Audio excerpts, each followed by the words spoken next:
እግዚአብሔር ለምን የማገኘው እግዚአብሔር እንደተጠግቼ እጄ የሚሰጠኝ ጸጋ ነው ብለን ከተረዳነው አፍቃሪ ነው የሚሆነው፣ ተንከባካቢ ነው የሚሆነው።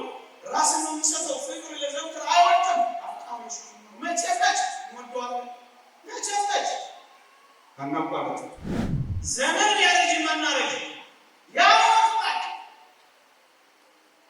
አለበለዚያስ አውታውን አረጋግጠው ነገራችሁ። ሚስቴ የሚሞት የምትፈጽም ብቻ ነው። ሚስቴ ፍላጎቶቼን የምታከናውን ብቻ ነው። ሚስቴ እንደዚህ ይላል፣ ባሌ እንደዚህ ይላል ካሰብ አረጋጊ ምን እንደሚሆን ታውቃላችሁ? ተፎካካሪነትን፣ ተቃዋሚነት ይከተላል። ከዛስ ትዕቢ፣ ቁጣ፣ ጥላቻ፣ ንዝንዝ፣ ጭቅጭቅ ይወደዋል። ወደ ባህሪያችን ዘልቆ የገባው ጾር የስቡ ጾር ያጋጥን ውጊያ ፈቃድንና ምኞትን የምናስታክስበት ነው። ተፈጥሯዊ የሆኑ መነሳሳቶች፣ በመብልና በመጠጥ የሚመጡ ሁከቶች አደን የምናስገዛበት ህይወት። ይኸው አንዳንዶች ልጅ የመውለድ ዓላማ ብቻ ስላላቸው ልጅ የወለዱለት ጋብቻቸው ይተውታል። ወይ ጋብቻው ቢኖሩ እንኳን ባልየው ጀርባ ይሰጡታል፣ ወይ ሚስትየዋን ጀርባ ይሰጣታል። ምክንያቱም ዓላማው ልጅ ብቻ ወለሻቸው ብቻ። ዓላማው ልጅ መውለድ እኮ አይደለም፣ ጽድቅና ቅድስና ነው። ወጣቶች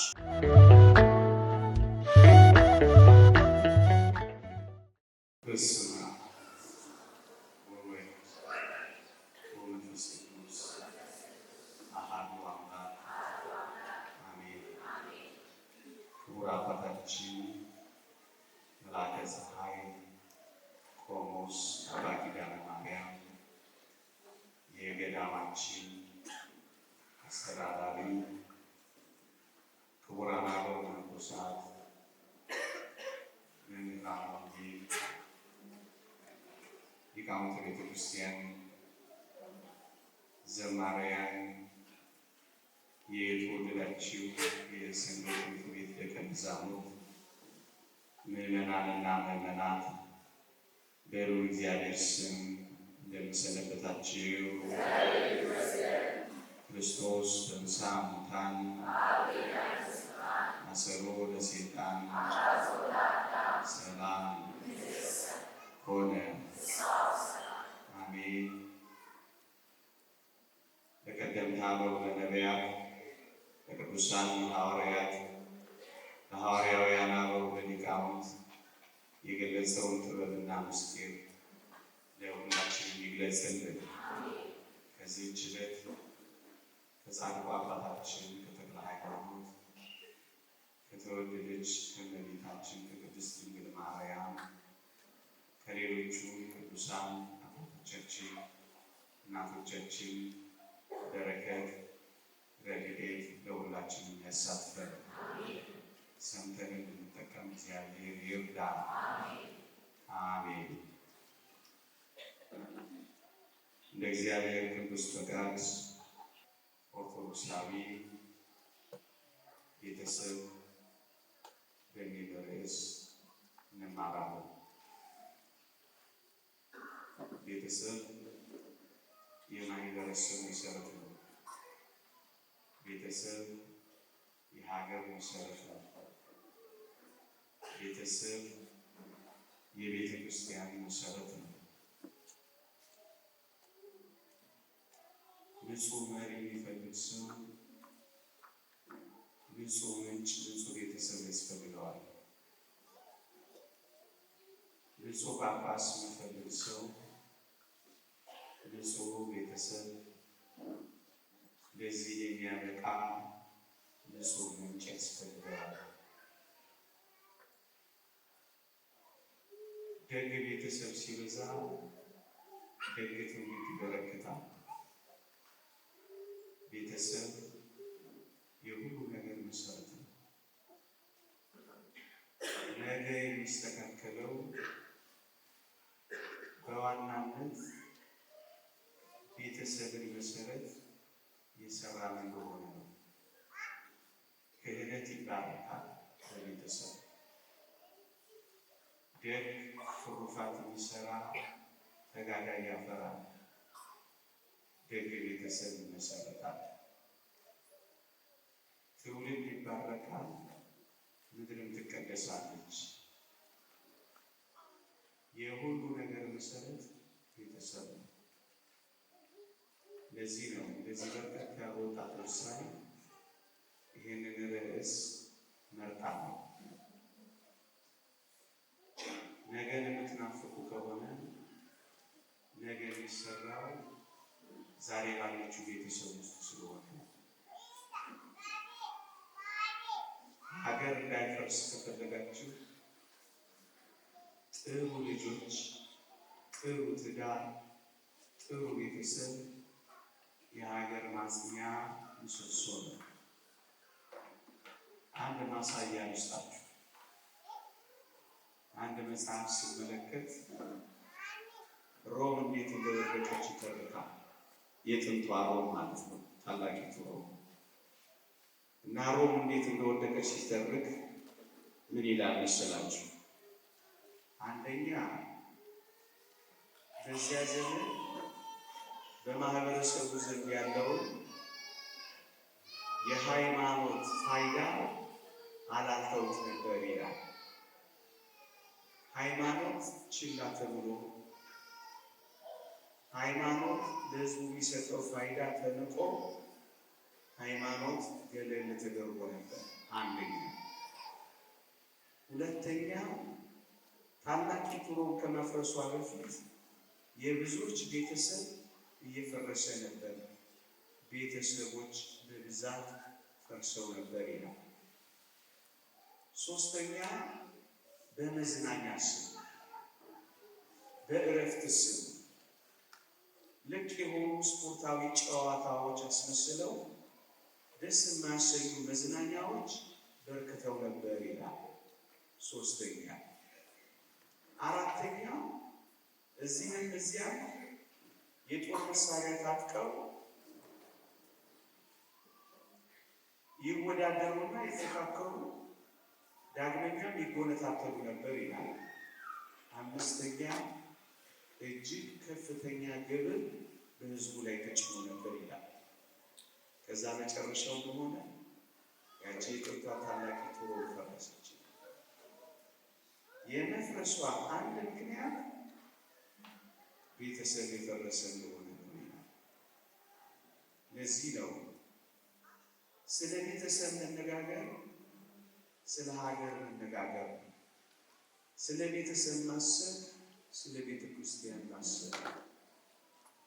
እኔ በዚህ ዘመን ቅድሚያ ተሰጥቶት በጉባኤ በተናጥል በግልም በነፍስ ወከፍም በቤተሰብም በዋናነት እንደ ቤተ ክርስቲያን እንደ ሀገር ልንረባረብበት የሚገባው ቤተሰብ ነው።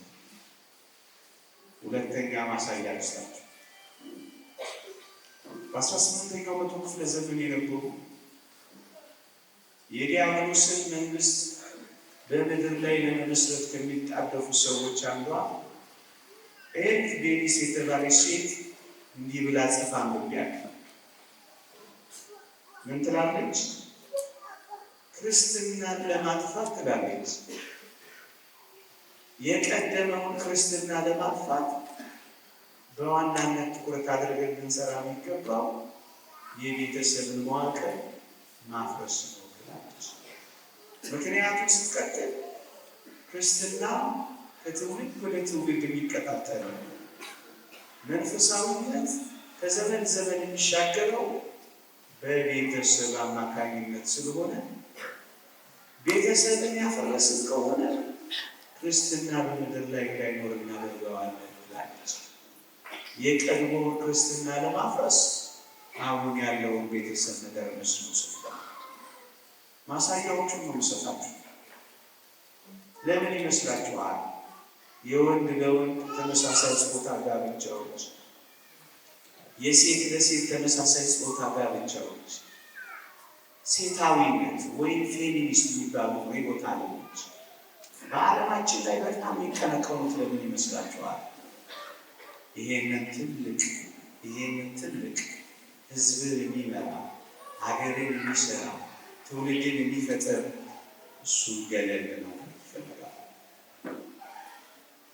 መረን የወጣ ቁጥጥር የለሽ እርባና ቢስ ትውልድ ይፈልጋል። ስለዚህ ቤተሰብን ማጥቃት የመጀመሪያ ዓላማቸው ነው። ታዲያ ይሄ ከሆነ እኛ ስለ ቤተሰብ መነጋገር አይገባም? የፈረሱ ቤተሰቦች ማየት ካልፈለግን ስለ ቤተሰቦቻችን መማር አይገባም? መቼም ብዙ ውስጥ ቤተሰብ የሚለው የለም። ወላጆች የሌሉት የለም። ወላጆች ባይኖሩንም መቼም የሆነ ሰው ቤት ይኖራል፣ ወይ ደግሞ ልጆች አሉ። ያልፈረሱ ቤተሰቦች፣ ያልተጎሳቆሉ ባለትዳሮች፣ ያልተተዉ ልጆች፣ ደስ የማያሰኙ መረን የወጡ የኃጢአት ግንኙነቶች ለምን የሚበረከቱ ይመስላችኋል? አያችሁ፣ ቤተሰብ ሲፈርስ ጎስቋላ ባለትዳሮች ይኖራሉ፣ የተተዉ ልጆች ይበረክታሉ፣ ቤተሰብ ይፈርሳል። በዚህ ምክንያት ደስ የማያሰኙ ብዙ የኃጢአት ግንኙነቶች በምድራችን ላይ ይበረክታሉ። ዋና የኃጢአት ምንጭ ሁሉ ወደ መሆን ይቀጥላል። በዚህ ታዲያ ስለ ቤተሰብ መማር አይገባም?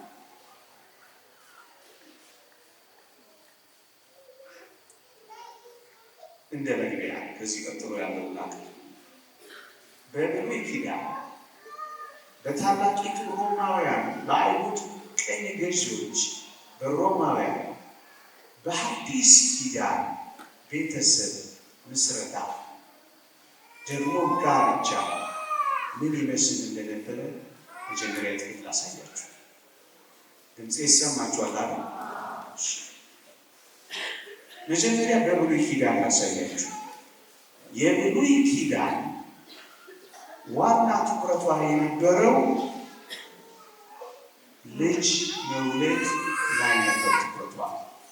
ለዚህ ነው መጽሐፍ ቅዱሳችን ለመጀመሪያዎቹ ቤተሰቦች የመጀመሪያው የእግዚአብሔር ቡራኬ ብዙ ተባዙ ምድርንም ሙሏት የሚል ነበር።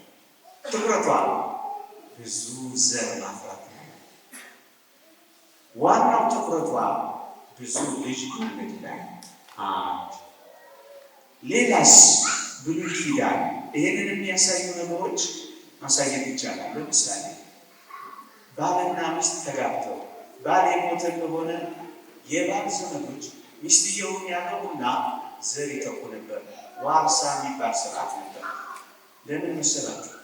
ዋና ትኩረቷ ዘር መተካትና ልጅ ማብዛት ትውልድ ማፍራት ስለሆነ ዋርሳ የሚባለው ስርዓት በኦሪት ተሰርቶላቸዋል። ሁለት ነገር ላይ ኦሪት ታተኩር ነበረ። ዘር መተካትና ረዥም ዕድሜ መኖር ላይ ታተኩር ነበር። ለዚህ ነው 969 930 950 የሚሉ ዕድሜዎች የሚሰሩት። ለዚህ ነው የእግዚአብሔርን ትእዛዛት የመጠበቅ በረከት አንዱ ዕድሜ እንዲረዝም የሚል የነበረው። ለዚህ ብሉይ ኪዳን ትኩረቱ ብዙ ልጅ መውለድ ላይ። በሮማውያን ዘንድ ደግሞ የነበረች የቤተሰብ ምስረታ ዋና ትኩረቷና ዓላማ ምንድን ነው ካላችሁኝ፣ በታላቂቱ ሮም በጥንቱ ገዢዎች አብሮ የመኖር ውል ወይም ቃል ኪዳን ብቻ ነበረ። ምን ማለት ነው ይሄ? ከተስማሙ የሚኖሩበት፣ ካልተስማሙ ደግሞ የሚቷቷሩበት ጊዜያዊ ቃል ኪዳን ነበረ። ምን ማለት ነው? በዚህ ዘመን ቋንቋ ከተመቻቹ ይቀጥላሉ፣ ካልተመቻቹስ አብሮ የመኖር ውልና ቃል ኪዳን ብቻ ነበረ በሮማውያን ዘንድ። ሌላ ምንትን ነበር በሮማውያን ዘንድ። ሁለቱ ብዙ ትኩረታችን ስላልሆኑ አጠር አጠር ማድረጋቸው በሮማውያን ዘንድ የቤተሰብ ምስረታ ወይም የጋብቻ አንዱ ዓላማ ምን ነበረ? አንዱ ጉዳይ ምን ነበረ?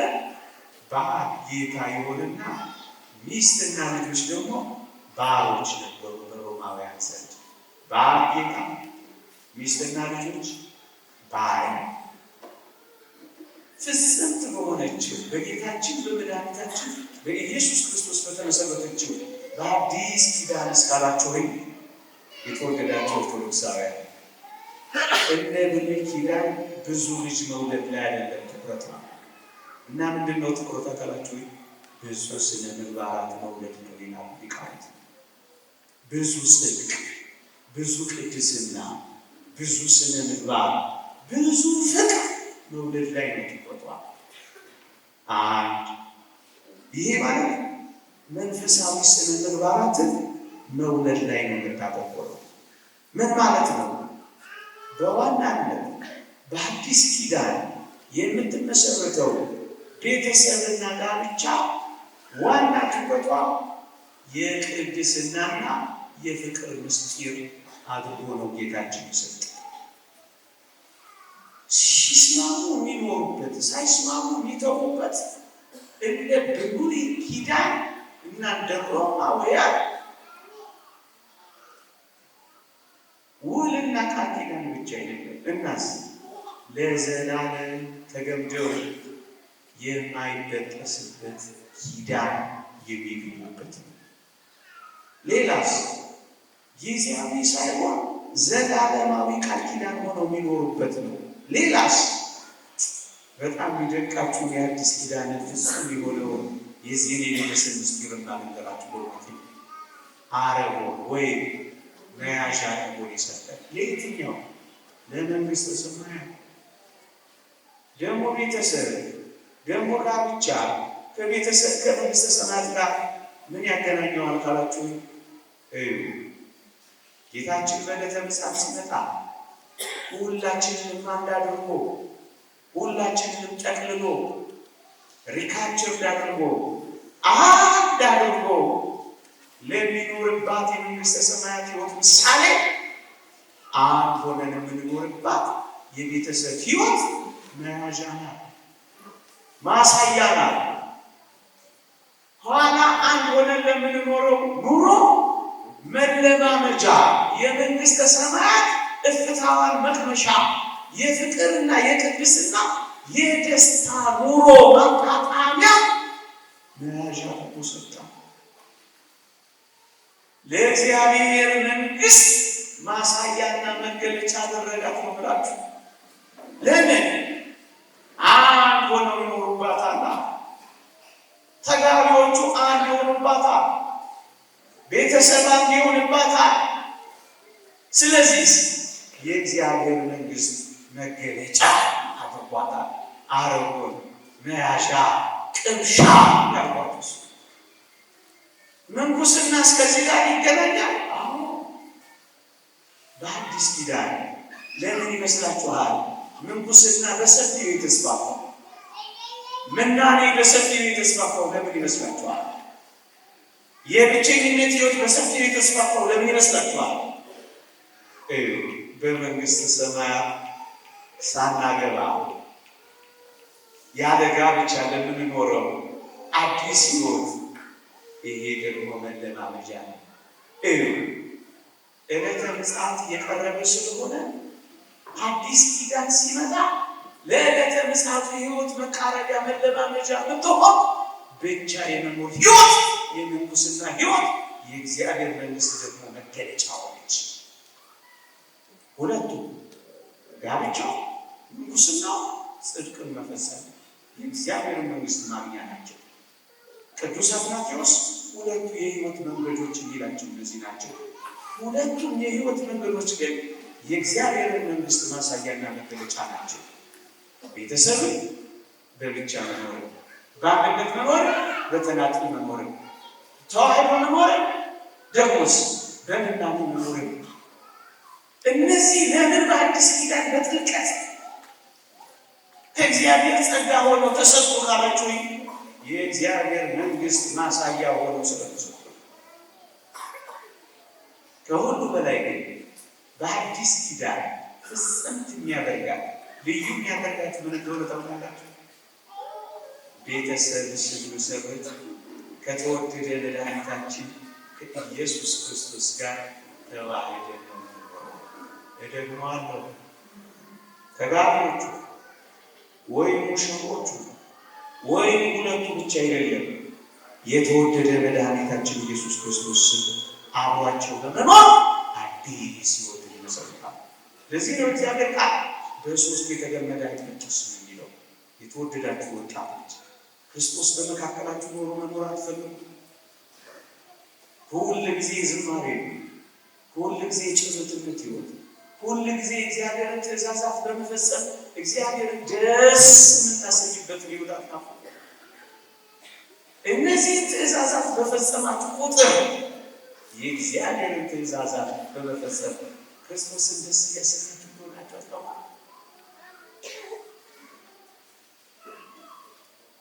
ሊቆጣጠሩ ስንዴና የሰማችሁ ነው። ትንሽ ሊሞቃችሁ ስሙ። ሊቆጣጠሩ ስንዴና ቶርቱሊያ በሞቴ ስሙ እንዲህ ይላል። ቤተ ክርስቲያን በቅዱስ ቁርባን መስዋዕት አንድ የምትሆንበትና የምትበረታበትን በበረከት ማይተር የምትባረክበትን መላእክት የሚያመስሉትንና እግዚአብሔር አብ የሚያሰጠው የዚህ ጋብቻ ደስታ እንዴት ነው ልናገረው የምችለው? ሁለት አማኞች የሚያረጁት ጥንድ ምንኛ የተዋሃደ ነው። እነዚህ ጥንዶች የሚጋሩት አንድ እምነትን፣ አንድ ቃል ኪዳንን፣ አንድ የሕይወት መንገድንና አንድ እግዚአብሔርን አገልግሎት ነው። ሁለቱም የአንድ አባት ልጆች ናቸው። ሁለቱም ደግሞ አገልጋዮች ናቸው። የመንፈስ ክፍፍል ወይም ሥጋ የለም። እነርሱ በእውነት በአንድ ሥጋ ውስጥ ያሉ ሁለት ሰዎች ናቸው። እነርሱ አብረው ይጸልያሉ። እነርሱ አብረው ይሰራሉ። እነርሱ አብረው ይጾማሉ። አንዳቸው ለአንዳቸው አንዳቸው የሚሸሽጉት ነገር የላቸው። እርስ በርሳቸው አይደባበቁም። አንዳቸው ለአንዳቸው ሸክም አይሆኑም። አንዳቸው ለአንዳቸው ወደብ እንጂ ወጀብ አይሆኑም። እነርሱ በነፃነት የታመሙትንና የተቸገሩትን ይጠይቃሉ። ያለምንም ጭንቀት መባ ያቀርባሉ። መስዋዕታቸውንም ያለምንም ጥርጥር ይሰዋሉ። የየዕለቱን ሥራዎቻቸውን ያለምንም ተግዳሮት ያከናውናሉ። ኢየሱስ ክርስቶስ እነዚህን ሥራዎች ሲመለከትና ሲያደምጥ ሐሴት ስለሚያደርግ ለእነዚህ የትዳር አጋሮች ሰላምን ይልክላቸዋል። እነዚህ ሁለቱ ባሉበት ቦታ ላይ ሁሉ ክርስቶስ አለ። ክርስቶስ ባለበት ቦታ ላይ ደግሞ ለክፉ ለዲያብሎስ ቦታ የለውም ይላል አዲስ ኪዳን። ይህችን ቤተሰብ ለመስረት አትፈልጉ? ክርስቶስ ተዋህዶባት የሚኖረውን ከተማ ማየት አትፈልጉ? ትንሿ የእግዚአብሔር መንግሥት መገለጫ ያልኳቶች ነው። ይህን እንደ መግቢያ ያዙና ታዲያ ዓላማው ምንድን ነው? በአዲስ ኪዳን የቤተሰብ ምስረታ የምንጋራበት ዓላማችን ምንድን ነው? ይህን አስከትዬ ያቀርባል። እኔ አይደለም የማቀርበው፣ በረከቱ ትገርብንና ሊቁ ቅዱስ ዮሐንስ አፈወርቅ እንዲህ አለ። ስሙት። ጋብቻ የተመሰረተው ለሴሰኝነት ወይም ለዝሙት ሳይሆን በንጽህና ለመኖር ነው። ቅዱስ ጳውሎስ የተናገረውን አድምጡ። ነገር ግን ስለ ዝሙት ጠንቅ ይላል። ጋብቻ የተመሰረተባቸው ሁለት ዓላማዎች አሉ። እነርሱ ንጽህና ለመጠበቅና ዘር ለመተካት ናቸው።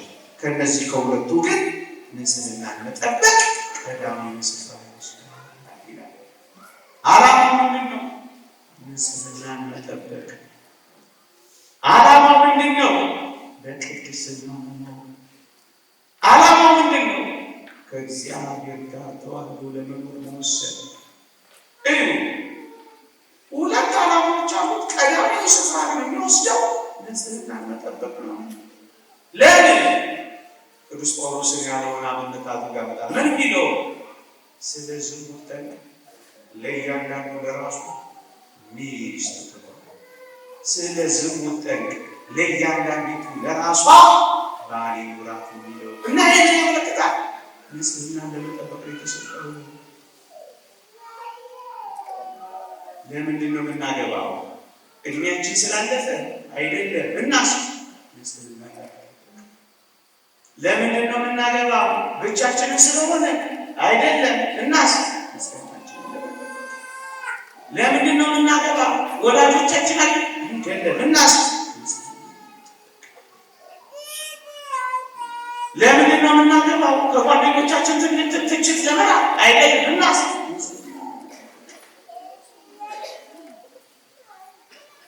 ለምንድን ነው የምናገባው? ቀዳሚው ስፍራ ይወስዳል። ምን ከዝሙት ጠንቅ ለመጠበቅ ባጭር ድህነትን ወይም ጽድቅን ለመፈጸም ነው የምንጋባው። ለዚህ ነው ቅዱስ አትናቴዎስ የሕይወት መንገድ ያላቸው። እንደውም አንድ ነው ይላል የምንኩስና ሕይወትን መምራት ለማይችሉ ሰዎች ጽድቅን ዓላማ አድርገው እንዲኖሩበት የታዘዙት በጋብቻ ይላል። መንኖ ጥሪት የሌለን እንደ መናገያ፣ ትጋ ሌሊት የሌለን እንደ ባህታውያ። ታዲያ በምን ንጽህናችንን ጠብቀና ቅድስናችንን ይዘና የምንኩስናን ሕይወት መምራት ለማይችሉ ሰዎች ጽድቅን ዓላማ አድርገው ቢኖሩበት የተሰጠ ሕይወት። ወጣቶች ዓላማችን ንጽህናችንን መጠበቅ። ወደ ባህሪያችን ዘልቆ የገባውን ጾር የዝሙት ጾር ያጋጠመን ውጊያ ፈቃድንና ምኞትን የምናስታግስበት ነው። ተፈጥሯዊ የሆኑ መነሳሳቶች፣ በመብልና በመጠጥ የሚመጡ ሁከቶች አደን የምናስገዛበት ሕይወት ይኸው ንጽህና።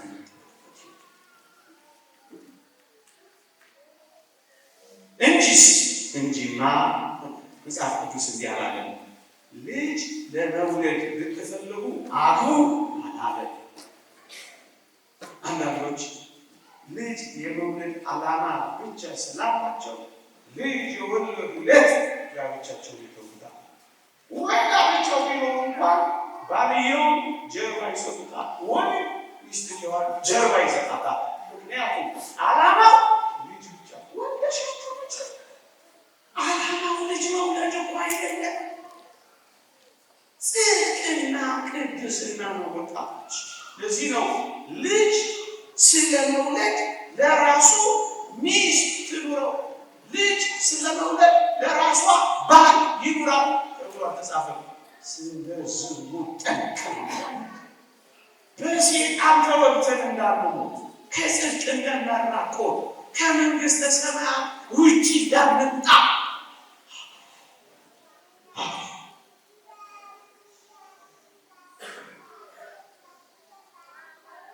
እንደውም እግዚአብሔር እንድንጋባ የጠየቀን የብዙ ልጆች አባት እንድንሆን አይደለም።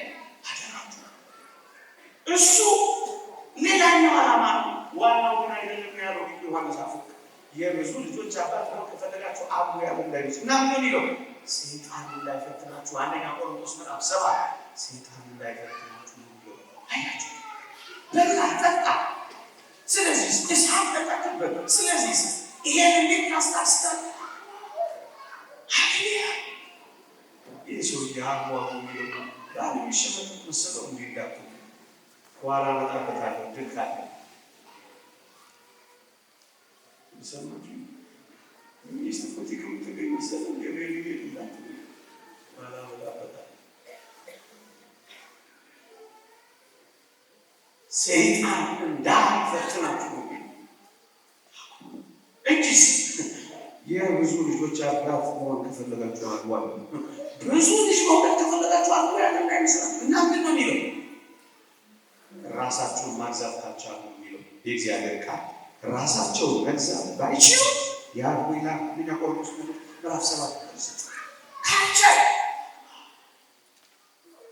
አያችሁ፣ ራስን ላለመግዛት ከጽድቅ ስለሚያወጣ፣ በሴጣን መፈተን ከቅድስና ስለሚያራቁ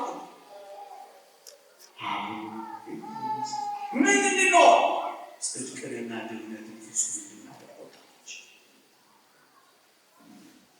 ለዚህ ነው አንድ የውጭ ሊቅ the goal of marriage is not happiness, it is holiness. ደስታ የለም ዋጋዋ ደስታ ኋላ ሊመጣ የሚጨመር ጸጋ ነው። በዋናነትስ ሆሊነስ ነው። ምንድን ነው? ቅድስና መቀደስ ሲኖት ሃፒነስ በዛ ውስጥ ያለ ደስታ ዋና ዓላማ ግቡ ግን ቅድስና ነው፣ ሆሊነስ ነው። ዓላማው ነው። ይሁናችሁ ለምን የማውራት አስፈለገ መሰላችሁ? ብዙዎች ትክክለኛው ዓላማ ስለማያውቁት ቶሎ ያልሱታል፣ ቶሎ ችላ ይሉታል፣ ቶሎ ይተውታል፣ ይንቁታል፣ ያቃጥሉታል። የሚፈልጉን ካገኙ በኋላ ችላ ይሉታል። ለዚህ ነው አንድ ወጣት በተገቢ ሁኔታ ዓላማውን አውቆ መጀመር አለበት። ይህንን የበለጠ የሚያፍታታለን በረከቱ ትደርብልና አሁንም የቅዱስ ዮሐንስ አፈወርቅ ማብራሪያ ናት። እዚህ ላይ ጨመርባት እንዴት ወጥ ትሆናለች መሰላችሁ? በሞቴሱ ከኔ ጋር ናት ያገስ እንዲህ ዓላማ የማይሆኑ ነገሮችን ሲያክት ነው ይሄን የሚለው። ከዚያኛው ዓላማ አንጻር ይሄንንም ወጣቶች እንዲፈትሹ አስደግፌ ለማቅረብ ነው። ምን ይላል? ገንዘብን አትሹ፣ የወላጆችንን ባለጠግነት አትመልከቱ፣ የትውልድ ቀዬውንም ባለጠግነት አትፈልጉ። እነዚህ ሁሉ ነገሮች ዋና አይደሉምና ይላል።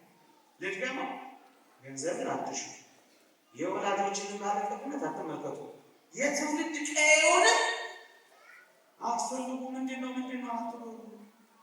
እነዚህ ሁሉ ነገሮች ዋና አይደሉምና። ገንዘብ ያስፈልጋል አያስፈልግም? ያስፈልጋል አያስፈልግም? ነገሮች ዋና ነው አይደለም። ለዚህ ነው ዋና ግን አይደለም፣ ዋና አይደለም። ለዚህ ነው ገንዘብን አትሹ፣ የወላጆችንን ባለጠግነት አትመልከቱ፣ ቀዬውንም ስታስሱ አትኑሩ የሚለው ለዚህ ነው። ለምንድን ነው እነዚህ ዓላማ ማይነት ወጣቶች? ገንዘብ ይመጣል ይሄዳል፣ እውነት አሰብ፣ ይተረፋል ይከሰራል፣ እውነት አሰብ፣ ይገባል ይወጣል፣ እውነት አሰብ፣ ይሞላል ይጎላል፣ እውነት አሰብ። ሲሞላ አብርሃም ሆነ፣ ሲጎል ጠላት የምትሄደው ገንዘብን ብቻ የፈለክ እንደሆነ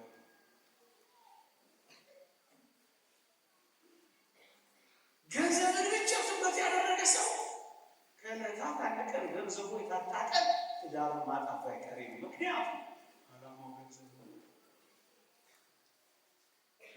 ለዚህ ነው ገንዘብን ማይቀር የማይደረገው።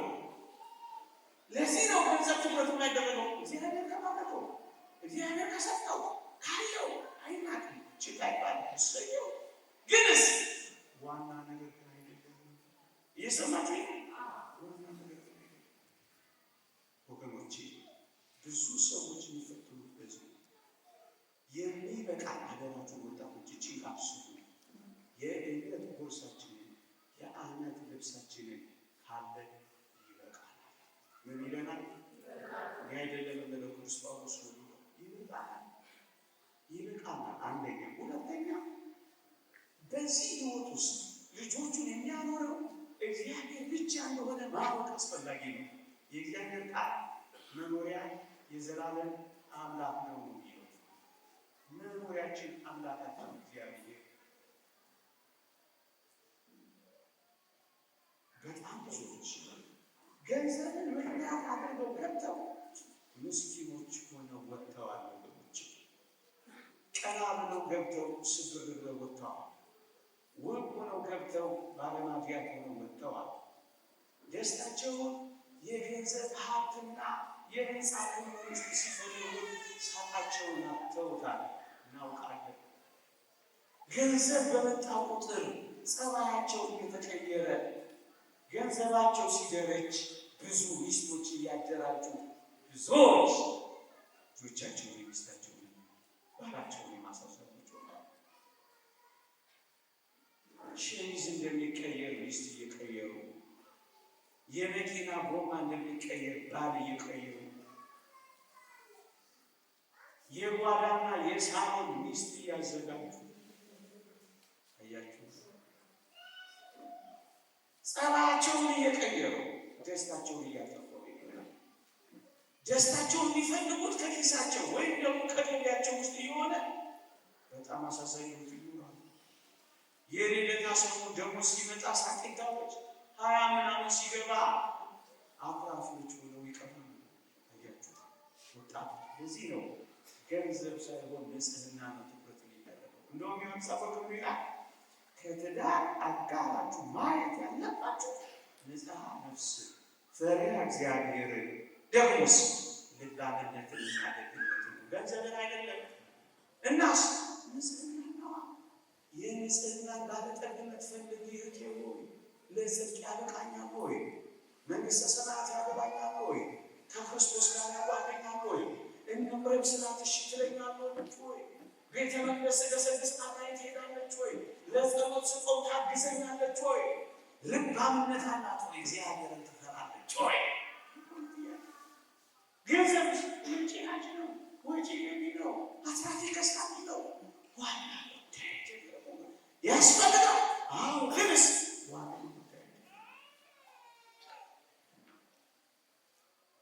አደራችሁ በዚህ ህይወት ውስጥ ምትኖሩ ቤተሰቦቻችሁን ችላ ብላችሁ አደራችሁ ገንዘብ ላይ ብቻ እንዳትተኙ።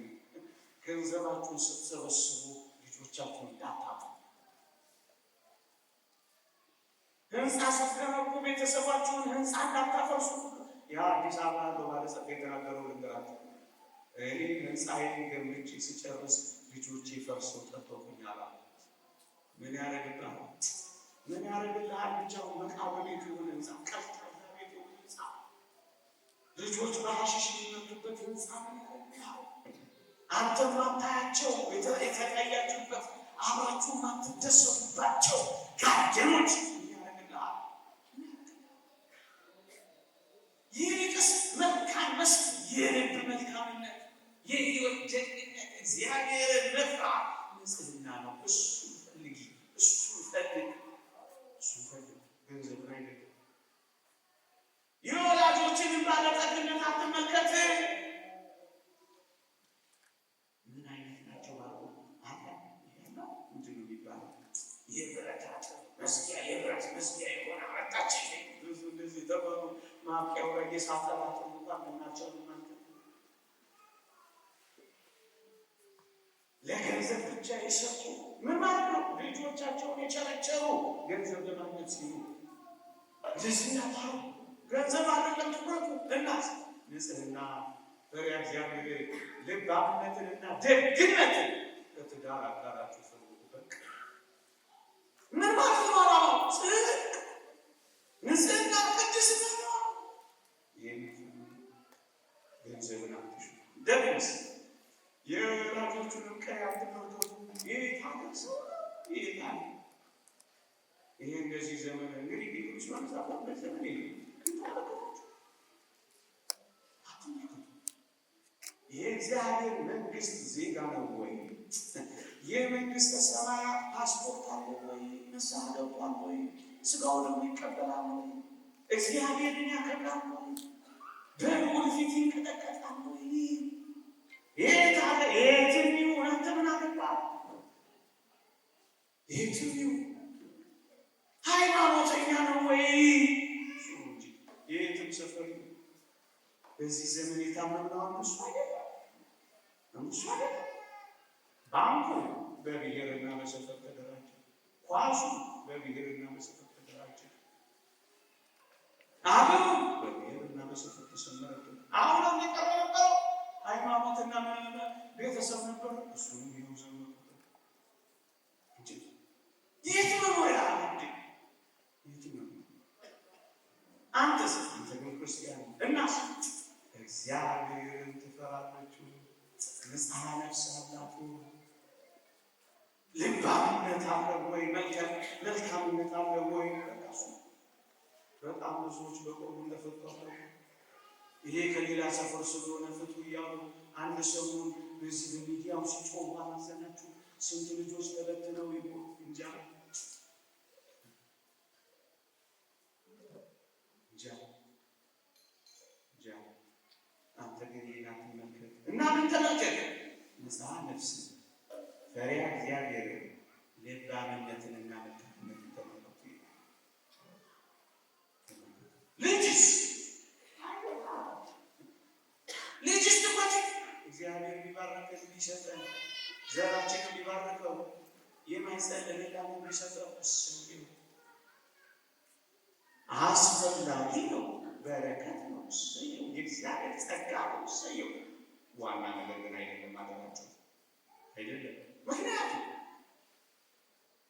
እግዚአብሔር ሊሰጥ ይችላል፣ ላይሰጥ ይችላል። እውነት አሰብ እሷ ከየት ልታመጣ ትችላለች? እሱ እስከ የት ሊያመጣ ይችላል? በፋብሪካ ይሰራል፣ ሞዴፊካ ይሰራል። እግዚአብሔር ካልሰጠ ከየት ታምጣ? እግዚአብሔር ካልሰጠ ከየት ያምጣ? ለዚህ ነው ይህንን ቅድሚያ ያልሰጡ ወገኖች በጣም ብዙዎች በዚህ ምክንያት እንደተቷቷሙ አታውቁም? እንደተረሳሱ ቤትና ፍራሱ ትዳር እንደመጠሙ አታውቁም? ይሄ ግን አይደለም። የእግዚአብሔር ሰው ምን ሊያደርግ ይችላል? ከቁጥጥር ውጭ የሆነውን ነገር እንዳትጠብቂበት፣ ከቁጥጥር ውጭ የሆነውን ነገር እንዳትጠብቅ። እሱ እግዚአብሔር ሰው እሱ ሲሰጥ የሚሰጠው እሱ ሲሰጥ የሚሰጠው። ለዚህ እኮ ነው እሑድ በማለዳ ቅዳሴ ነውና ተጋቢዎች ቃል ኪዳን ሲያጋቡ አባቶቻችን እሱ ናቸው።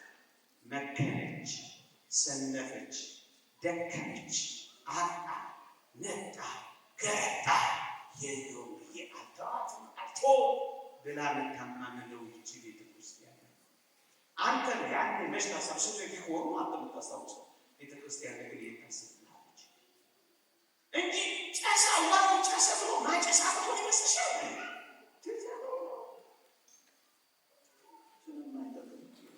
እንኳን ለሰማይ ለምድር ስለማይጠቅ ቃል ኪዳኑ እንዴት ብርቱ እንደሆነ ይሄንን ብርቱ ቃል ኪዳን እንዳትረሱ። አትተዋት፣ ችላ አትበሏት፣ አትናቃት። በሷ ቁጥጥር ውስጥ ባልሆነው ነገር አንቺ አምጣ አትበሉ። በተለይ ወላጆች ይህን ነገር መስማት አለባቸው።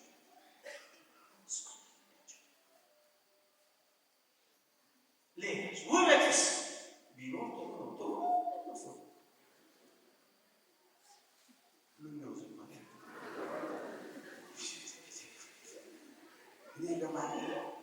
ይሄ ለማስያዝ ይመስላል።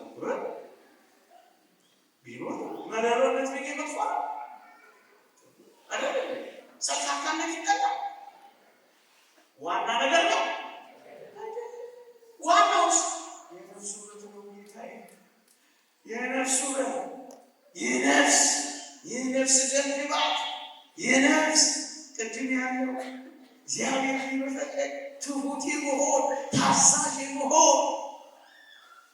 ክርስትና እንደ ሮማውያን ጌታና ባሪያ ለማድረግ አይደለም። የሚወት የሰጠን እናስ ጌታ እሷ እመቤት ይሄ ይገኛል። መንፈሳዊ ለምስች ለምንድን ነው የትኩረት እንዳናደርግበት የመከረ የተወደዳቸው ኦርቶዶክሳውያን ወገት ሐሰት ነው። ደምግባት እንኳን አይደለም እድሜ ጨምሮ ሲወፈሩ እንኳን ልጅ ሲወለድ ነፍሰ ጡር ሲሆን እንኳን ውበት ይጠፋል አይጠፋም? እነሱ ጠቃቸው ነው የምታውቃላችሁ። ይጠፋል አይጠፋም? እዚህ እኮ ነው አንዳንድ ባሎች የወለደች ሚስታቸው በቅጡ እንዳትታረስ መከራ የሚያገባል። ስንት አጥሚት ጠጥታለች ዛሬ እያሉት ይያረግ ሚስት ያቆፍርባቸው መከራ የሚብሉ ውበትም ሐሰት ነው። ደምግባትም ከንቱ ነው። እውነት ሐሰት በሽታ ይመጣል። ያን ጊዜ ምን ልትሆኚ ነው? እውነት ሐሰት ፀሐይ ወጣ ጊዜ አይተወለድም። እሱ ብቻ ተፈለገ አላፊ አዳሚው ስታስስ አንዳንድማ ወጣቶች አሁን ትተው ይሆናል እንጂ እኔ ባለፉት ዘመናት የፊልም አክተር ለማግባት መከራቸውን የሚበሉ ነበሩ።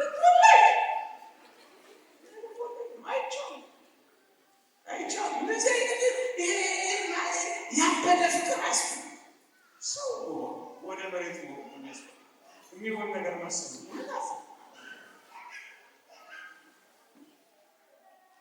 ያስፈልጋል። ግንስ ዋናው ነገር ምንድን ነው? የነፍስ ደንግባትና መስል የነፍሱ 8 ቁጥር ሆነች 88 ቁጥር ዋናው ምን ይሁን እንጂ የነፍሱ እሱ ነው የሚመክሩ አባቶች። እስኪ ዮሐንስ አፈወርቅ የመሰለውና ለምሳሌ ይላችሁ ንብ ናት ወይስ ዝንብ ናት? በጣም ቆንጆ አይታችሁ ታውቁ? ሐዋሳ ምን ቦታችሁ ምንድን ነው? ዝንብ ናት። ንብና መስኪን ፉጭ ያለች መብረሩ እንኳን ማታውቃት ያያችኋት መሰለኝ። ዝንብስ እስቲ የሚሆነች ሞዴል ነው የምትመስለው።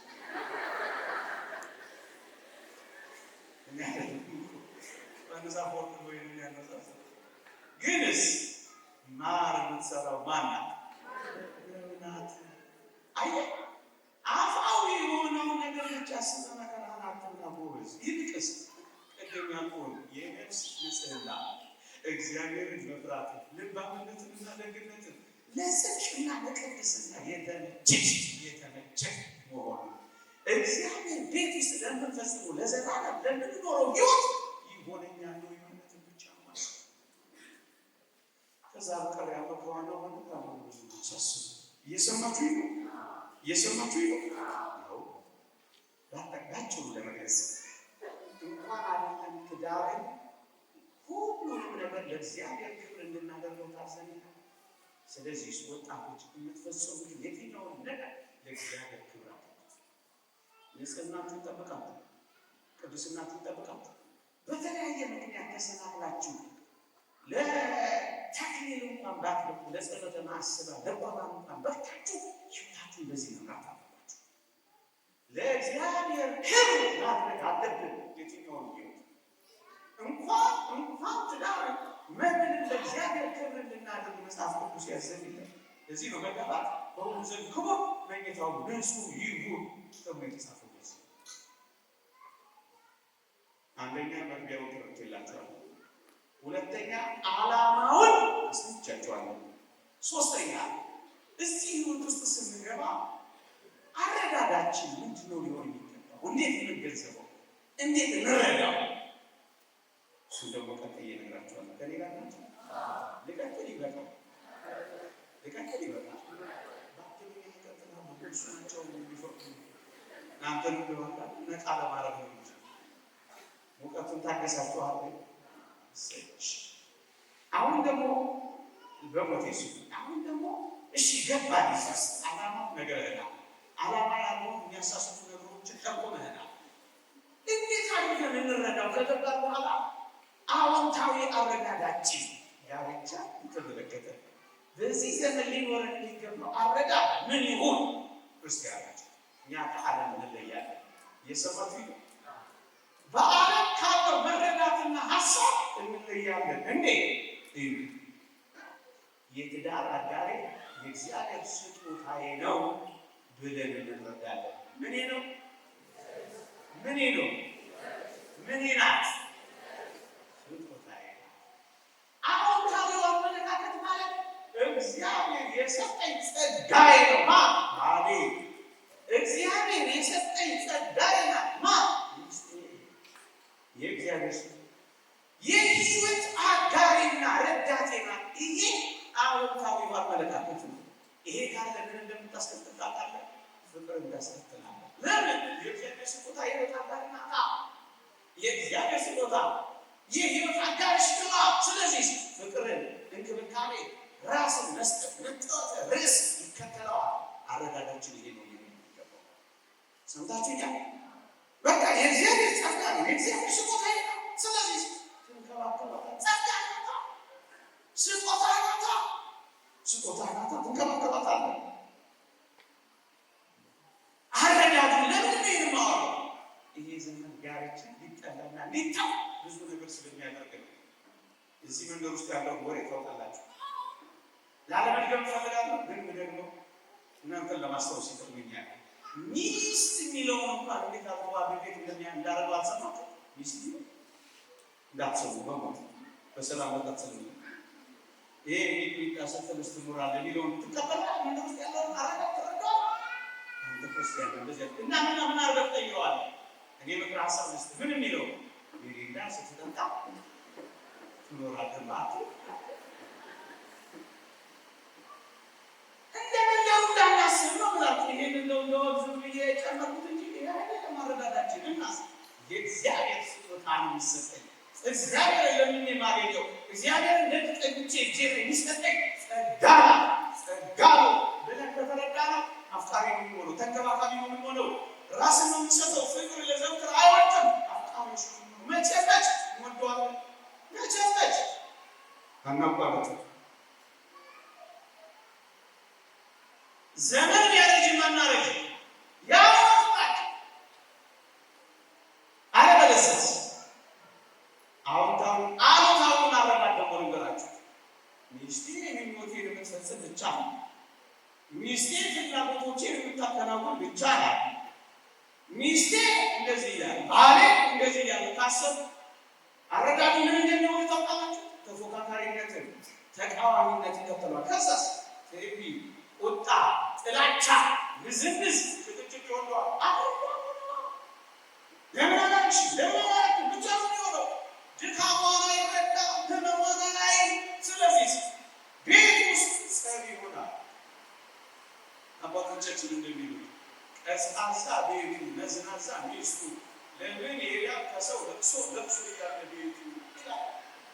ለቅሶ ቤት ይሆንና ሁሌ ለቅሶ አረጋግጥ ነው አስተካክለው ምን ነው እግዚአብሔር የሰጠኝ ጸጋዬ ናት።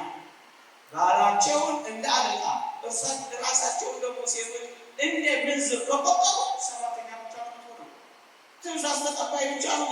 ያኔስ በቅሬታና በተቃውሞ ውስጥ ነው የምትኖረው። ስለዚህ አዎንታዊውን አረዳድ ገንብተን ነው መጀመር ያለብን። የእግዚአብሔር ጸጋ ሚስት የእግዚአብሔር ስጦታ ናት። ይህ መጽሐፍ ቅዱስ ተናግሯል። ባለም እንደዚህ እግዚአብሔር ስጦታ ቦቲዶታችሁ አትሸመጡትም፣ ከቧንቧ አታነሱትም። እግዚአብሔር ጋር ደጅ ጠኝታችሁ ነው የምታገኙት።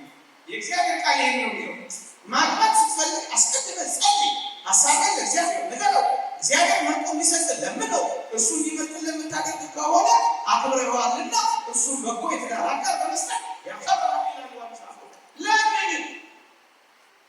ለምን ተለምኖ የሚገኝ ነው፣ ተጸልዮ ደጅ ተጠምቆ የሚገኝ ነው። ዝም ብሎ ፌስቡክ ላይ በመጣት የሚገኝ ተውት። ስንት መከራ ያመጣል። አንዳንድ አይገኝም ማለት አይደለም። እንዳጠቃላይ ግን ጸልይ፣ እግዚአብሔርን አናግረው። የትዳር አጋር የሚሰጥ ለምነው። በዚህ ካከበረው እግዚአብሔር የትዳር አጋር ያከብራል ይላል። የእግዚአብሔር ስጦታና ጸጋ ይሄ ነው። ወጣቶች እናናችሁ አትቀላሉ። ሌላ አረዳድ ምንድን ነው? አንዳቸው ለአንዳቸው የእግዚአብሔርን ፈቃድ ለመፈጸም እንደተዘጋጁ ያውቃል። የእግዚአብሔርን ትእዛዛት ለመፈጸም በጋብቻ ሕይወት የክርስቶስን ትእዛዛት እንደምንፈጽም ያምን ነው። ለምን የጌታዬን ትእዛዝ መፈጸም ነው። አንዱ ትእዛዝ ነው። ትእዛዝ ፈጻሚዎች ሆናችሁ ምን ትሆናላችሁ? ፍቅርና ርኅራኄ ቤታችሁ ውስጥ ይሆናል። በጣም ትራራላችሁ። ስደክም ያማችኋል። ለራስ ያትሉ ፍቅር እኔን ይብላኝ አይልም። ፍቅር አይበሳጭም። ፍቅር አይመካም። በሙሉ የፍቅር ባህሪያትን ቤታችሁ ውስጥ ትሰራላችሁ። ያን ምን ይሆናል? የሞቀ ቤት የሰጣ ንብረት ለምን ይሄዳል? ከሰብሰብ ሰርግ ያለ ቤት ይባላል። ሰርግ ቤት ነው የሚሆን ማለት ነው። ከለቅሶ ቤትነት ወደ ሰርግ ቤትነት መቀየር ትችላለሽ። አረዳድሽ ነው የሚሆነው። አቲቲዩድ የሚገኝ እሱ ነው የምነግራችሁ። አንዱ ለአንዱ መስዋዕት ለመሆን ይዘጋጃል። በደንብ መስዋዕት ለመሆን ይዘጋጃሉ። ክፉን ወደ መልካም ይቀይራል። በጎ ያስባል። ለቁጣ ይታገሳል። ለክፉ ደግሞ ደግ ይሆናል። ሲታመም ይንከባከባል። ይሄ ኦርቶዶክሳውያን የኢትዮጵያ አባቶችና እናቶች የኖሩበት ሕይወት ነው። አስደናቂ ታሪኮችን ከነገራችሁ ደስ ይላል። በጣም አስደናቂ ታሪኮችን ከነገራችሁ ባለፈው ሰምቻለሁ።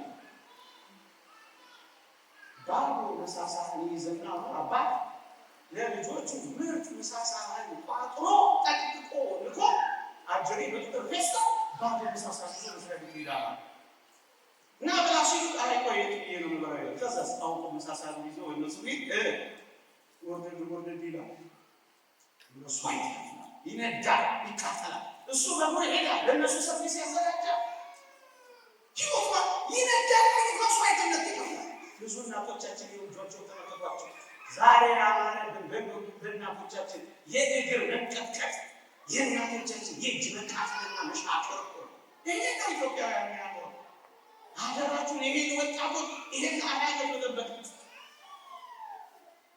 ሲደርሱ የታነሱ ሲያወጡ እየጸለዩ ምን ላይ ያው ሱባኤ እየገቡ ነው እኮ ትዳራቸውን የሚያቆዩ ራሳቸው ሚሉ እንዳይመስሉሽ ይሄ ወጣቱ አሁን ዘመናዊ ነው ይበሉ 10 ዓመት ተሰልፎ እንዳይመስልሽ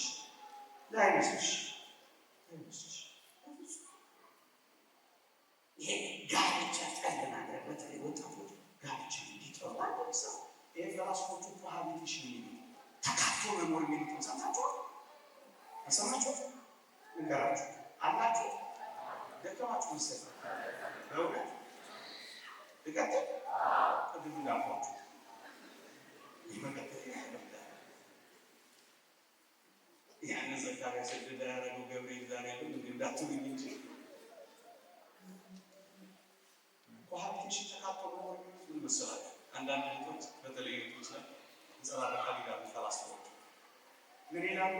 እኔ ቀለል ያለ ሰው ነው የምፈልገው ሰው ያለዛ ሽማግሌ የማይላክበት ካህናት የማይገኙበት ቁርባን የሌለበት ካሜራ የሌለበት እንዴት አድርገሽ ፌስታል ይዤ ጥልቅ ነው ምን ያለ ነው እውነት ግን ቅልል ያለ ይመስላችኋል? አይደለም። ለምን መሰላችሁ እንደዚህ ያደርጉ አብዛኞቹ ሁሉም ማለት ነው አብዛኞቹ ለምን ይመስላችኋል? ይኸውላችሁ ጥቂት ቀን ቆይታ ባሏ ትንሽ አተረካ መጣ ሽማግሌ አልገላጠ እውነት አስብ ምን የሚቆሰቁሳት ነገር የለም አባ አልመጡ ይቆሰቁሳት ምታፈራለ ካሜራ አለ ቁርባን አለ ትልቅ ነው ያለችው ትንሽ ተሸርካት ፌስታል ይዘ ውልቅና ኤግዚት ስትራቴጂ ነው እንጂ የሚባል ዳርቻ እንኳን ልጅ ተተካከሉ እሱ ያውቃል ለዚህ ፎሎስ የስድስት ወር ጋብቻዎቻቸው መርዳቸው ስክስ ከዛስ አንቺ ኮራስ በቅርቡ አንድ ቦታ ሄጄ የሰማሁት ነው አንቺ ኮራስሽን ትችያለሽ እኛ ደግሞ ገንዘብ እንሰጥሻለን ለምንድን ነው ባልሽን የምታከብሪው ለምንድን ነው የግማሽ ስር የምትኖሪ ትተሾች ይህን ነው የሚመክሯቸው እየሰማችሁ ማጣላታታሁ ትችያለሽ ከዛስ ስትወጣ ትዳር ያፈረሰችበት ድጎማ አላት ደግሞ አዳራቾችን ሰምታችሁ ለፕሮፖዛል አላችሁ ናቸው ስኮላርሽፕ ይሰጣቸዋል ያፈረሱበት ሄሮዎቿል አይፈልጉትማ ይሁት በትዳር ውስጥ መታዘዝ ከጀመራችሁ ለአላውያን ነገስታት ለአረማውያን እንኳን ታዛዦች ወደ ምትመጣላችሁ እየሰማችሁ በትዳር ውስጥ የጀመረች መታዘዝ ወዴት እንደምትሄድ ታውቃላችሁ? ወደ ውጭ ለሁሉም ዘንድ ታዛዥ ይሄ ምን ማለት ነው? ቅድስናን፣ ክርስትናን፣ ፍቅርን፣ የስነ ምግባራት መውለድን ቅድም ያለውን ቤት ውስጥ ትኖሯታላችሁ። ቤት ውስጥ ጥቂት ነጥቦችን ላንሳና ልጨርስ።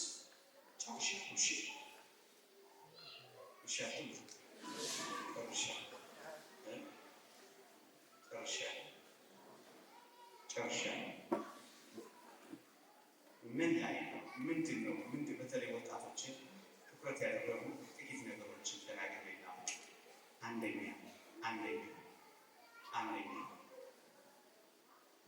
ዋና ቅድሚያ ልንሰጠው የሚገባ በዚህ በቤተሰብ ምስረታ የሃይማኖት አንድነት ነው። የምን አንድነት? እንዴት እንደሚፈጽሙ አንድነት ሶስት ነገሮችን ነግሬያችኋለሁ። የሃይማኖት አንድነት ነው። በሃይማኖት ይሄ ይላል መጽሐፍ ቅዱስ። አዎ ይላል መጽሐፍ ቅዱስ። ምን ይላል?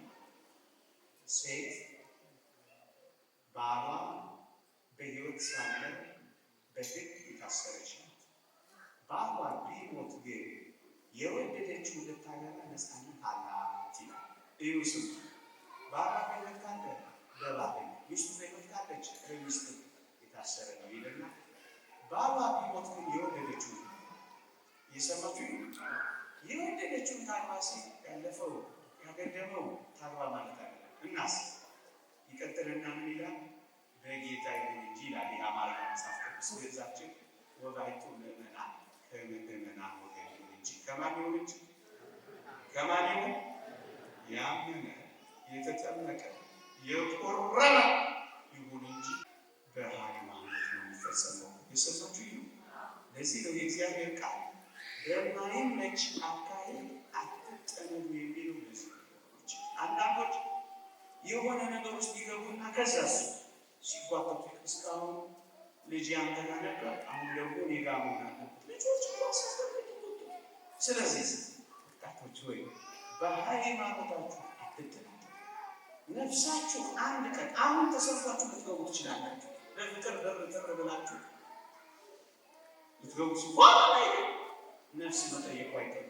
አምን ሂድ ይላል። ያን የሚመጣ አሁን ችላ ያላችሁን በኋላ መሰብሰብ መጽሐፍ ቅዱስ እነዚህም ብጥር አድርጎ ነው የሚያስተምረው። በማይመች አካሄድ አትጠመዱ የሚለው ብቻ ጋር የተያዘ ነው። አዎ መምህራን ያብራራሉ። ምን ብለው የሚመች ረዳት እንፍጠርለት እኮ ነው ያሉት። የሚመች ረዳት ለማን? ለአዳም የሚመች አየህ። በማይመች አካሄድ አትጠመዱ። ክርስቶስ ከቤሉ ወርዳ ምን መጋጠም አለ? ታቦት ከጣዖት ጋር ምን መጋጠም አለው? ብርሃን ከጨለማ ጋር ምን መጋጠም አለው? መከራቱ ክርስቶስ አንድ እንደሆነ እመኑኝ። የክርስቶስ መገኛ መንገድ አንድ ብቻ ነው። ስንትና እነ መሰቆት ላይ የቀጠለች መንትያ አምሳያ ተከራካሪ ተፎካካሪ ተነጻጻሪ ሌላ አንድ ብቻ። ሌላውስ ጸላዊ ገብረ ዘንድ ጠላት ይህንን አደረገ። ጠላት የዘራው ፎርጅን ነው፣ ፌክ ነው። የአንተ ስማርት ስም አላወቅም እንዴ? ምንድነው ይባል? ሃይ ኮፒ ይባላል። ሃይ ኮፒዎች ናቸው። እመኑ። ውሸት አንድ ጌታ፣ አንድ ሃይማኖት፣ አንድ ጥምቀት እንዳለ መጽሐፍ ቅዱስ ከነገረ ይሄ ሁሉ ከየት ተፈበረከታል? ሴጣን ምን አደረገ? ምን አጣብዳችኋል? የያዕቆብ ልጆች ዲናን የደፈረትን አሕዛባዊ ምን እንዳደረጉ አሰባችሁ? እርግጥ በውስጡ ተንኮል ቢኖር አሕዛባዊ ነው፣ እሷ እግዚአብሔር ወገን ናት። ምን አሉ? ሊያገባት ከወደደ ይገዘር እኮ ያሉት እንኳን በአዲስ ኪዳን በብሉይ ኪዳን እንኳን ቤት እንደሚጠነቀቁ ታዲያ ዝም ብለሽ ለምሮችን ላሉት ለምሮችን ላሉት ለምሮ ሃይማኖት ለምት እኮ መናቅ ነው ሃይማኖት። በዚህ ላይ ተደረገ።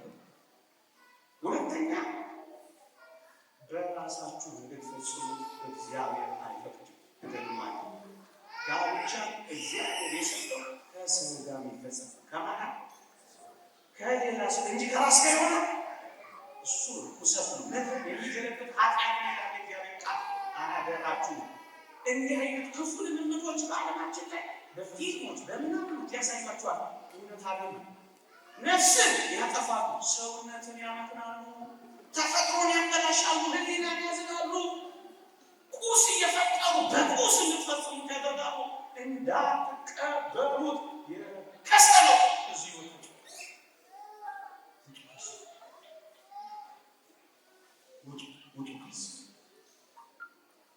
በራሳችን የሚፈጸም ማለት ነው። ከሰው ጋር ያው ወንድ ከሆነ ከሴት ጋር፣ ሴት ከሆነ ከወንድ ጋር ተፈጥሮ እንኳን ያስተምራችሁ። ይህንን ሁለተኛው ማሳሰብ ይፈልጋል። ሌላው ይህን ቤተሰብ የሚመሰርተው በጽኑ አንድነት እስከ መጨረሻው ድረስ ነው። እስከ ህቀት ነው፣ እስከ ሞት ድረስ እንጂ በፈረቃ አይሆንም። እየሰማችሁ በፈረቃ አይሆንም። የሆነ ጊዜ ሞቅ ይለና ከሰስ ይታቋም ከሰስ ተባብሎ ደግሞ እንደገና ይቻላል። የት እንደገና ይቀጥላል። ፈረቃ ላይ የጸባይ ነው እንጂ ብቻ አይሆንም። እየሰማችሁ ወቅት እየጠበቁ አይደለም። የዘላለም አንድነት ነው የምትፈጽሙ። ወቅት እየጠበቃችሁ እንደተገናኙ ወቅት እየጠበቃችሁ ደግሞ ሲገበራችሁ የተለያያችሁ ደግሞ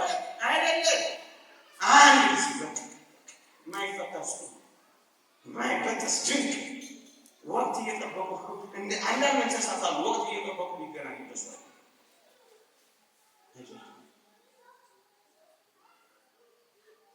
ሌላው መነገር ያለበት ሌላው እስከዚያ ድረስ እንዴት እንቆይ? በንጽህና መቆየት ነው። እስከምንጋባስ እንዴት ነው? በንጽህና መቆየት መጽሐፍ ቅዱስ የሚያሳይ ምን ይላል? ድንግሊቱ ግን ብታገባ ኃጢአት አትሰራም። ድንግሊቱ ግን ብታገባ ነው የምታገባው ድንግሊቱ ናት። እናንተን እንዳንዴት ንጽሕት ድንግል ለአንድ ለክርስቶስ ላቀርብ አጭቻችኋል። ሌላ መተጫጨት በድንግልና መሆኑን አሳያችሁ። ስለ ድንግልናው ያፈርሰው ቢኖር ያግባ አይላችሁ። ድንግልና ይላል መጠበቅ ዝም ብለህ መጽሐፋዊ ትእዛዝ ነው። መጠበቅ በተለያየ ምክንያት ተሰነካክ እየቆረስ ንስሐ መግባት በቃ እግዚአብሔር ቸር ነው፣ ይቅር ይለናል፣ ይቀበለናል። ከዚያ ግን ያንን ለመፈጸም እስከዚያ መጠበቅ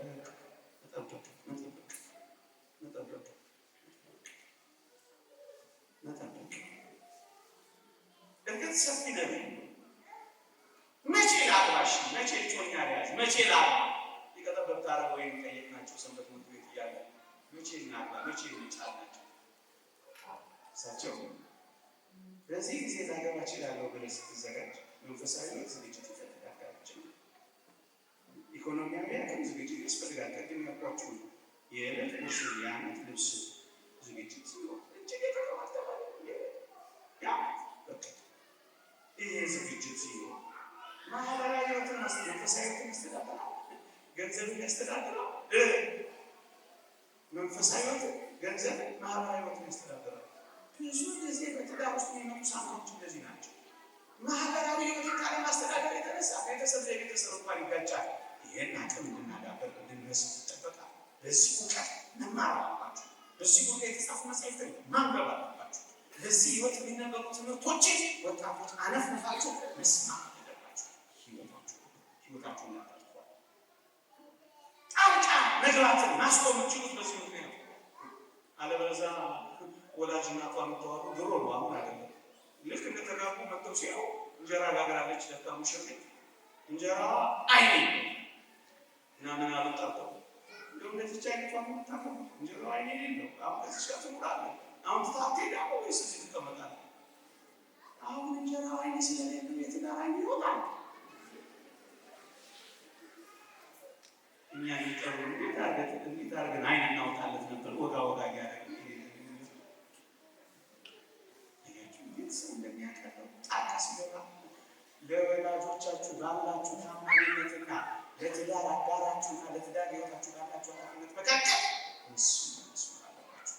እናቱና አባቱ ቢተዋል ከሚስቱ ጋር ይጣበቃል የሚለው የሚጣበቅ ነገር ሲለኝ መበጫቸው አይቀርም፣ ይበላሽ እንዳይበላሽ ይተዋል ሲባል አይደለም ማይረዳ ማለት አይደለም። ባለ ሚስት አውቀዋ ሌላው ትዳራችሁ የሀሳብ መስጫ ሳጥን እንዳታረጉ የመጣ ይገባው ሁሉ ይረካል። ማህበራዊ ህይወትን ማስተዳደር፣ ኢኮኖሚያዊ ህይወትን ማስተዳደር፣ መንፈሳዊ ህይወትን ማስተዳደር ስለሚፈልግ ምን ይሆናል? በዚህ ጊዜ ላገባቸው ያለው ስትሉ እጩ እንጂ ከሶስተኛ ሲል ከአራተኛ ሲል መከራቸው የሰማችሁ ማግባት ወደሚገባው እድሜ በደረሰ ጊዜ ያግባ ይላል ቅዱስ ጳውሎስ። ይህንን አባቶቻችን ይላሉ። ሚስት አጭቶ የሰርጉን ቀን ያልወሰነ ሰው በአገር ያለ ቢሆን ቀጠሮ እስከ 2 ዓመት ይሁን፣ ወደ ሩቅ አገር የሄደ ቢሆን 3 ዓመት ይሁን፣ በታወቀ ምክንያት ቢሆን እንደ ዕዳ ቢሆን 4 ዓመት ይሁን። ብሪፍ ኢንፎርሜሽን ለምን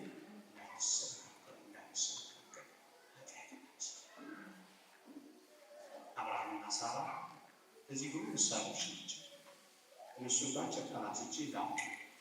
ታስታውሳላችሁ አይደል? አብርሃምና ሳራ ድሆች ሆነው ጀምሮ ባለጸጎች ሆነው ጨርሰዋል። እውነት አስቡ። መስዋዕት ይሰዋል፣ ደሃ ያስሳል፣ ስለ እግዚአብሔር ይጠራል። እነዚህ 3 ነገሮች የሚያደርገው ድንኳን እየተከለ ሲንከራተት ጊዜ ነው። ያችሁ ለተንከራተትን እንደምቃ ተስፋ ባለመስጠት እግዚአብሔር ሊባርከን ይመጣል። ከዛስ በሶስት ነገር አብርሃም ታማኝ ስለነበር እግዚአብሔር በሶስት ነገር ባረከው። በምን? በከብት መንጋ፣ በወርቅ በብር ባረከው ይላል። በድህነትም በባለጠግነትም የአብርሃም ቤት ፍቅሯን አላጠፋችም። የሰማችሁ ነው። ሲሰደድ አብራው ትሰደዳለች፣ ሲራብ አብራው ትራባለች። አብረሽ ትራለች፣ አብረሽ ተጠኝ፣ ቃልህን አታሸክርባት፣ ንግግርህን አታጎርጥባት፣ ጀርባ እንዳትሰጭው። ጀርባ ይመጣል ይሄዳል፣ ይገኛል ይጠፋል። ይሄ ፍቅር ድንቅም አይደለም። በማግኘትና በማጣት እንዳትጠጡ። አብርሃምና ሳራ ልጅ በማጣት ካላችሁ ትዳሯ ተፈትና ነበር። እሱ ነገር ያጫወቃ ልጅ በማጣት ካላችሁ ሳራ የእግዚአብሔርን ጊዜ መጠበቅ አቅቷ አብርሃምን ሂድ ወለዳለች። ሄደ። ሊቃውንት ይላሉ ዝሙት ወዶ ሴት ፈቅዶ ልጅ ወዶ ይሄድ አይደለም ይላሉ። እናስ ሂድ ስትለው ሄድ፣ አስወጣ ስትለው አስወጣ። አዳም ናቀቻት ባለመውለዷ ምክንያት አስወጣ አለቻት። አብርሃም አስወጣ። አብርሃም ዝሙት ወዶ ቢሄድ ኖሮ አብሬ ሄዳለሁ ነበር የሚለው ከአጋር ጋር ከልጁ ከእስማኤል ጋር። ይቺ ልጅ የተሰጣችን 90 ዓመት ሆኗታል። እሷ ጋር ግን ነው የኖረው። አየህ ከልጅነት ሚስቱ ጋር ያው ምንም ነገር ባትሰጠው እንኳን አብሮ ለመኖር ሁኔታ ምን እንደሆነ ተመልከት። እንደዚህ ታማኞቹን ወጣቶች፣ እንደዚህ ታማኞቹን ባለትዳሮች ሳራስ ደመግቡ በጣም ውብ ነበረችና አቤሜሌክ በስደት ዘመኗ ፈለጋት። እግዚአብሔር ያሳያችሁ ነው ሊያመለክታችሁ። እቺ ሴት ልትኖረው ድንኳን ውስጥ ነበረ። አሁን ግን ቤተ መንግስት ለመግባት ፕሮፖዛል ቀረበላት። እንግዲህ ተባለች ቤተ መንግስት እንዴት ይደርጋል? ከድንኳን ወደ ቤተ መንግስት እነዚህ በቀጥታ መግባት በጣም ከባድ። እሷ ግን ምን እንዳለች ታውቃለህ? በጣም ይደንቃል። ገርለ ሳራ አስደናቂ ታሪክ ይተርካል። ምን ይላል? የአቤሜሌክ አገልጋዮች መጥተው ሳራ ሆይ ውጪ፣ ድመቂ፣ አጊጪ፣ ተኳይ፣ ንጉሱ ወዶሻል፣ ደምግባትሽን በርቷል አሏት። ይህቺ ሴት ልቧ ያለ ፍቅሯ ያለ የት ነው? ቤተ መንግስት ወይስ ድንኳን ውስጥ? እውነተኛ ተጋቢዎች አጊጪ ባሏት ፈንታ አመድ ነሰነሰች ይላል። በጣም ይደንቃል። ተኳይ ባሏት ፈንታ አለቀሰች ይላል። በጣም ይደንቃል። ሙቂ ባሏት ፈንታ እሷን ተረተረች ይላል። በጣም ይደንቃል። ያን ጊዜ እግዚአብሔር ተገለጠና ተነካትና ዋአሏ እያችሁ እሱ ለፍቅሩ ታማኝ ነው፣ እሷን ለፍቅሯ ታማኝ ነው። ምንም እንኳን ጆቹ ሽማግሌ ቢሆን፣ ምንም እንኳን ልጅ የማይሰጣት ድሃ ምስኪን ተንከራታች ቢሆንም ፍቅሯ ያለው ግን እዚህ ሰው ጋር እንደሱ እና ሁሉ ጊዜ ፍቅር ልክ እንደዚህ ባለ ትዳሮች ሞቅ ይላል። አያረጅም፣ አይጠፋም፣ አይወድቅም። እንጃ አሁን እንኳን እንጃ። በፊት ግን ይባል ነበር ማለት አሁን በተለይ ያገባችሁ ድሮ በምትጠራሩበት ነገር ተጠራራላችሁ ተጠራራሉ። ትልቅ ሰው በምታቆላምጡበት ልክ አሁን ታቆላምጣላ አለ ድሮ ማሬ አሁን አልነበርም ግን በያኛው እንኳን አሁን ጠፍቶ ሲባል አባታችሁ ገባ አባታችሁ በላ ሰው እንኳን እስካለ መጠራራት ያደርሳል። ተኛ አለች ፍቅር ለዘም ተላይ ሁሉ ጊዜ ያው ቅዱስ ነው። ሁሉ ጊዜ ቅዱስ ትንሽ ግጭት ሲኖር ይቅርታ መከተል እሱ እኮ ነው። መቼ ላይ ትንሽ ነገር ሊሆን ይችላል፣ ግን ፍቅርና ይቅርታ መከተል ኮርፋ የማያውቀው የማይሰጥ በቁጣቸው ፀሐይ ይታጠቅ ሁሉ ጊዜ የሚያየት ህይወት እንዲሆን ይጠበቅ። ባልና ሚስቶች ናቸው አሉ መደበኛ ይሁን ይነገራቸው ናቅ ተቋርፈው ተሰነባብተዋል እና ባህል ተጋረሽ ርቀት ጠዋት ይሄዳል። ቀስቅሽ ይበላት ተንከፍ እና ምን አረገ? ማስታወሻ አጣና ማስታወሻ ጻፈ። ምን ብሎ? አንቺ ምን አለ እኮ ወረቀት ላይ አንቺ ቢሎ ቢትወው ነገ ሩቅ መንገድ ስለሚሄድ ጠዋት 11 ሰዓት ተነስተሽ ቀስቅሽ ይላታል። ሚስት 11 ሰዓት ተነሳለች። እንዴት ቀስቅሳታል? ምን ሆነ? በቋፎ ስለመጥቷል። እንዴት ተቀስቅስ? ከዛ እሷ ማስታወሻ ደብተረው ኖት አንተ 11 ሰዓት ወላ ተነሳ። ሰውየው ስንት ይነሳት ነው? ነሳ እና የበለጠ ኩርፊያ የበለጠ ቁጣ የበለጠ እንዲህ ካለ እግዚአብሔር ይጠብቅ። ወጣቶች ወይኖቻችሁን ገለጥ አድርጋችሁ እቺን ዓለም ተመልከቷት። ያገባችሁ ወይ የተበላሹ ነገሮች ካሉ መለስ ብላችሁ አስተካክሉ። እኛ ክርስቲያን የሆነው እንኳን የባልን ጥቂት አመል እንኳን የሚስት ጥቂት አመል ላለመቻል ቀርቶ የአላውያንን ጡጫ የአረማውያንን እርግጫ ለመሸከም ስለሆነ የሚስትን ጥቂት አመል የባልን ጥቂት አመል ታግሶ ቢያጠፉ እንኳን ጉድለት ቢኖር እንኳን በፍቅር እየተንከባከቡ መኖር እንድንመለ ይቆያል። የእግዚአብሔር ቸርነት የእመቤታችን አማላጅነት የጻድቁ በረከት አይለየን። አሜን።